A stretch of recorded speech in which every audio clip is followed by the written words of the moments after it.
How could rice pudding ever have bones? How could a stepmother ever truly love her stepchildren? But in my case, things turned out very differently. I'm a former student of K55. Recently, I came across a story about a boy being mistreated by his father's second wife, and it made me realize just how lucky I am. My parents married at 22. At 24, they had me. But 4 years later, my mother passed away in a traffic accident. My father was only 28 at the time. 3 years later, when my father was 31, he met the woman who later became my second mother. For this story, I will simply call her Mom. Before that, she had studied and worked abroad for a while.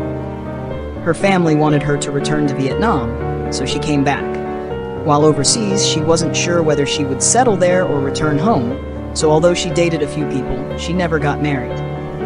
In the end, she came back to Vietnam, fell in love with my dad, and married him. Actually, Mom had liked my dad even before. But back then, he rejected her because the two families were not considered a match. My grandparents were poor. My dad struggled a lot, while her family was well off. At that time, studying and working abroad was something only wealthy families could afford.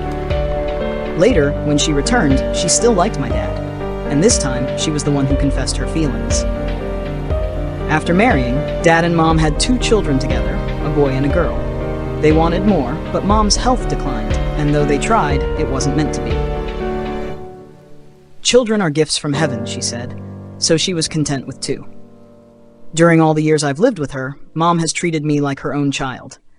Everything was shared equally among the 3 of us siblings. Food, clothes, toys. If I got something, so did my younger siblings, and if they had treats, I had some too.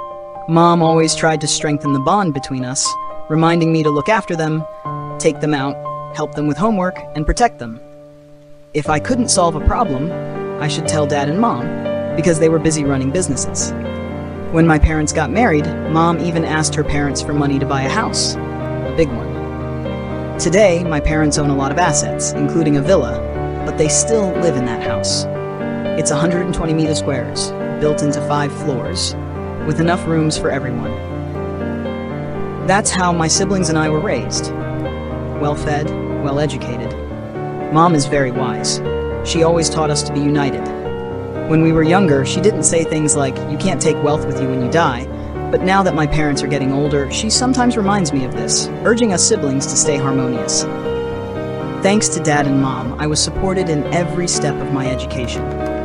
After graduation, Mom arranged jobs for me at some of her friends' companies so I could gain experience.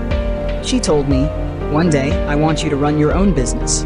But for now, you need to learn, gain knowledge, communication skills, and experience." Later, she even funded my master's degree abroad. Now I work at an investment firm and also invest with my parents. It's what they taught me, and I'm continuing the family path. My siblings are currently studying overseas. I'm also married now. My husband is from Thanh Nguyen, and we live in Hanoi. My parents gave us a house, I won't share the value, about 80 meters squared, 6 floors. We have a 4-year-old son.